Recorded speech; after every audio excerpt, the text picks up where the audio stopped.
Hello friends, welcome back to my channel HNS food station. આજે આપણે એક નવી જગ્યાએ નવી રેસીપી બનાવીશું. આ જગ્યા વિશે જાણવા માટે તો વિડીયો છેલ્લે સુધી જોવો પડશે. પણ આજની રેસીપી છે વાડીના તીખા ભાત. વાડીમાં બનાવાતા આ તીખા ભાત આજે આપણે ગિરનારની ગોદમાં બનાવીશું.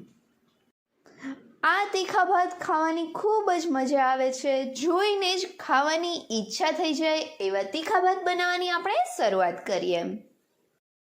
તીખા ભાત બનાવવા માટેનો ચૂલો અહીંયા તૈયાર છે. આ રીતે 3 પથ્થર ગોઠવી દીધા છે અને હવે તેમાં તાપ કરવા માટે નીચે ન્યૂઝપેપર ગોઠવીને ઉપર લાકડા રાખીને તેનો આપણે તાપ કરીશું. આ દિવસે ત્યાં ખૂબ જ પવન હતો એટલે અમારે ચૂલો સળગાવવા માટે બહુ બધી મહેનત કરવી પડી હતી. પણ બહુ બધી મહેનતના અંતે ચૂલો સળગી ગયો હતો. ચૂલામાં સરસ તાપ થઈ ગયો છે. હવે તેના ઉપર તપેલું મૂકી દઈશું અને તેમાં તેલ ઉમેરીશું. હવે તેલને ગરમ થવા દઈશું. આ ભાત બનાવવા માટેના બધા જ મસાલા અમે આ રીતે નાના નાના ડબ્બામાં પેક કરીને લઈ આવ્યા હતા અને એ સિવાય જે બધા શાક આમાં ઉમેરવાના છે તેને અહીંયા આવીને અમે સમારી લીધા છે.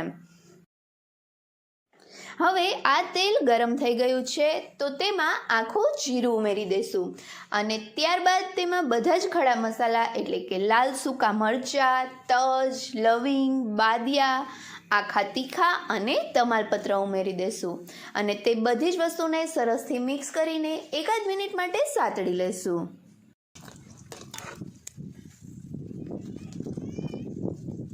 એકાદ મિનિટ જેવા બધા મસાલા સંતળાય એટલે તેમાં ઝીણી સમારેલી ડુંગળી અને ઝીણું સમારેલું લસણ ઉમેરી દઈશું અને આ બધી જ વસ્તુને સરસથી મિક્સ કરી લઈશું અને ત્યારબાદ તેમાં થોડી એવી હિંગ ઉમેરી દઈશું અને તેને પણ મિક્સ કરી દઈશું.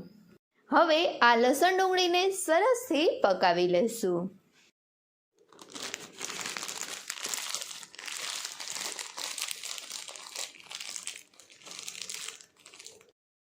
લસણ ડુંગળી પાકતા હોય ત્યારે વચ્ચે વચ્ચે ચમચા વડે હલાવતા રહેવું જેથી તે નીચે બેસી ના જાય.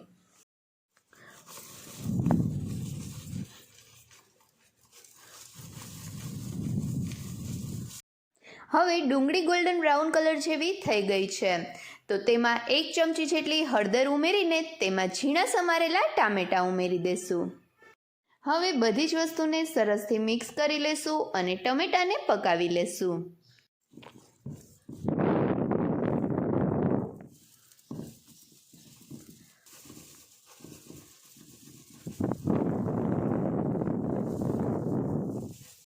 ટમેટાં પાકી જાય એટલે તેમાં ખમણેલું આદું ઉમેરીશું અને તેને સરસથી મિક્સ કરી દઈશું અને ત્યારબાદ તેમાં બધા જ મસાલા એટલે કે લાલ મરચું પાવડર, ધાણા જીરું પાવડર અને ગરમ મસાલો ઉમેરીશું. બધા જ મસાલા ઉમેરાઈ ગયા બાદ તેમાં મોટા સમારેલા બટેટા અને લીલા વટાણા ઉમેરી દઈશું. આ તીખા ભાત બનાવતી વખતે બટેટાના થોડા મોટા જ કટકા કરવાના છે કેમ કે આ મોટા કટકાનો ટેસ્ટ ખૂબ જ સારો આવે છે. હવે આ બધી જ વસ્તુને સરસથી મિક્સ કરી લઈ તેમાં સ્વાદ પ્રમાણે મીઠું ઉમેરીને તેને પણ સરસથી મિક્સ કરી દઈશું. હવે તેમાં પાણી ઉમેરીશું અને બધી જ વસ્તુને સરસથી મિક્સ કરી લઈશું અને ત્યારબાદ તેમાં થોડા મગફળીના બિયા ઉમેરી દઈશું. હવે પાણીને સરસથી ઉકળવા દઈશું. પાણી સરસથી ઉકળવા લાગે એટલે તેમાં ધોયેલા ચોખા ઉમેરી દઈશું. આ તીખા ભાત બનાવવા માટે પ્રી બોઇલ્ડ રાઈસ એટલે કે જેને ગુજરાતીમાં આપણે પાકા ચોખા કહીએ છીએ, જે દેખાવમાં થોડા પાણી કલર જેવા એટલે કે ટ્રાન્સપરન્ટ જેવા દેખાય છે તે લેવાના છે. હવે તેમાં સ્વાદ પ્રમાણે મીઠું, થોડી એવી ખાંડ અને ઝીણી સમારેલી ધાણા ભાજી ઉમેરી દઈશું અને આ બધી જ વસ્તુને સરસથી મિક્સ કરી દઈશું. હવે તપેલા ઉપર ઢાંકણ ઢાંકીને ભાતને સરસ રીતે પાકવા દઈશું. ભાત પાકતા હોય ત્યારે વચ્ચે વચ્ચે ઢાંકણ ખોલીને તેને હલાવતા રહેવા જેથી તે નીચે તપેલામાં ના બેસી જાય અને જો તેમાં પાણી ઓછું લાગે તો જરૂરિયાત પ્રમાણે પાણી પણ ઉમેરી દેવું.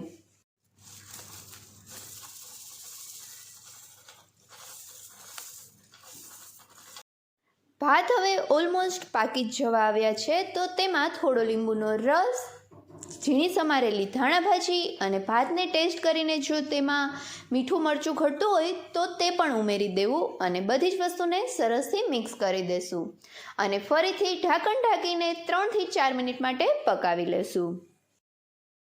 હવે ઢાંકણ ખોલીને ચેક કરી લેશું કે ભાત પાકી ગયા છે કે નહીં. તો જોઈ શકાય છે કે ભાત સરસથી પાકી ગયા છે. હવે તેને ઢાંકણ ઢાંકી દેશું અને જો ચૂલામાં તાપ હોય તો તે લાકડાને બહાર કાઢી લેશું અને ભઠ્ઠા ઉપર જ તપેલાને 5 થી 7 મિનિટ રહેવા દેશું. આપણા તીખા ભાત તૈયાર થઈ ગયા છે.